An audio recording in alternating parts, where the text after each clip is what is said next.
सिर्फ गरीब लोग स्पोर्ट्स कार चलाते हैं, असली मर्द तो हैवी ट्रक चलाते हैं। क्योंकि ठीक 7 दिन बाद पूरी दुनिया पर मैकेनिकल सभ्यता का हमला होने वाला था। उस दिन हर इंसान की जिस गाड़ी का मालिक होगा वही गाड़ी एक विशाल मेका में बदल जाएगी, और गाड़ी जितनी दमदार होगी उतना ही ताकतवर उसका मेगा बनेगा। किसी की एसयूवी बनी ताकतवर स्टील क्रशर, किसी की सुपर कार बनी बिजली जैसी तेज असैसिन मेका, और जिनके पास हैवी ट्रक था वे बन गए चलते फिरते मैकेनिकल वॉर गॉड्स। लेकिन पिछले जन्म में मेरे पास तो एक साइकिल तक नहीं थी। 2 साल तक मैं मौत से छिप छिप कर जीता रहा। आखिर में बड़ी मुश्किल से मुझे कमजोर लाइट मेका मिला, लेकिन मेरी ही गर्लफ्रेंड ने पीठ में छुरा घोंपकर मुझे मरवा दिया। इस बार मैं दोबारा जन्म लेकर 7 दिन पहले वापस आ चुका था। मैंने मन ही मन खुद को रोका, अभी नहीं, अभी समय नहीं आया है। तभी मेरा दोस्त हान शू अपनी बहन हान श्याओ को लेकर आ गया। वो हंसते हुए बोला, कैसा लगा सरप्राइज? मेरी बहन को भी तुमसे मिलवा दिया, अब आगे तुम्हारी परफॉर्मेंस पर है। मैंने जबरदस्ती मुस्कुरा कर कहा, लेकिन मेरी नजर उसके पीछे रखे बड़े पिंजरे पर थी जिसमें मैंने पहले से सैकड़ों चूहे पकड़कर रखे थे। हान श्याओ ने जैसे ही देखा, ये क्या है, तुम्हारा नया शौक चूहे पालना है क्या? मैं हंस पड़ा, नहीं, ये मेरे फ्यूचर टीममेट्स हैं। दोनों मुझे ऐसे देखने लगे जैसे मेरा दिमाग खराब हो गया हो। दोस्त बोला, भाई कहीं तू सच में पागल तो नहीं हो गया? मैंने बात बदल दी, वैसे तुम्हारा ट्रक अभी भी लोन पर है ना? वो चौंक गया, हाँ अभी काफी ईएमआई बाकी है। मैंने तुरंत कहा, ईएमआई मैं भर दूंगा, 7 दिन बाद ट्रक मुझे दे दे।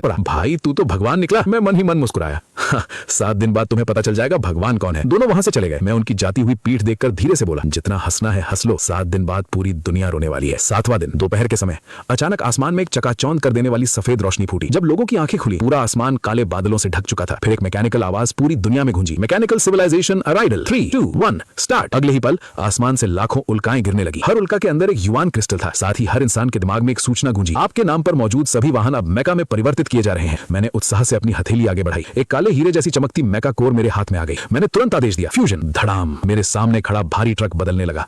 कुछ ही सेकंड में 10 मीटर ऊंचा काले रंग का हैवी मेका मेरे सामने खड़ा था। अगले ही पल मेरा शरीर उसकी कॉकपिट में समा गया। अब वही मेका मेरा नया शरीर था। मैंने स्टेटस पैनल खोला, mecha heavy truck level 1, height 10 metre, weight 21 ton, engine super matrix engine. मैं दंग रह गया, क्या शुरुआत में ही सुपर मैट्रिक्स इंजन?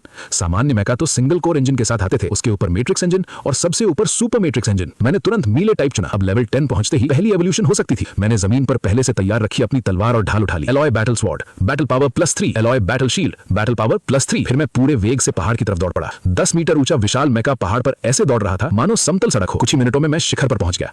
वहां 7 रंगों से चमकता एक लेजेंडरी युआन क्रिस्टल हवा में तैर रहा था। मैंने उसे उठाते ही सिस्टम की आवाज सुनी, legendary skill acquired, super battle enhancement. मैंने बिना देर किए स्किल सीख ली। अगले ही पल बैटल पावर +200। मैं दंग रह गया, सिर्फ एक स्किल और सीधे 200 बैटल पावर। फिर मैंने उसकी जानकारी देखी, super battle enhancement, battle power × 2, duration 100 seconds, cool down 10 minutes. मैं मुस्कुराया, इस बार पूरी दुनिया मुझे रोक नहीं पाएगी। तभी मेरी नजर दूर खदान की ओर गई। वहां एक 15 मीटर ऊंचा डंप ट्रक मेका खड़ा था। मैं उसे देखकर सोचने लगा, अगर इसका इंजन निकालकर अपने मेका में लगा दूं। मेरी आंखों में लालच चमक उठा। बिना समय गवाए मैं तलवार और ढाल लेकर पूरी रफ्तार से खदान की तरफ दौड़ पड़ा।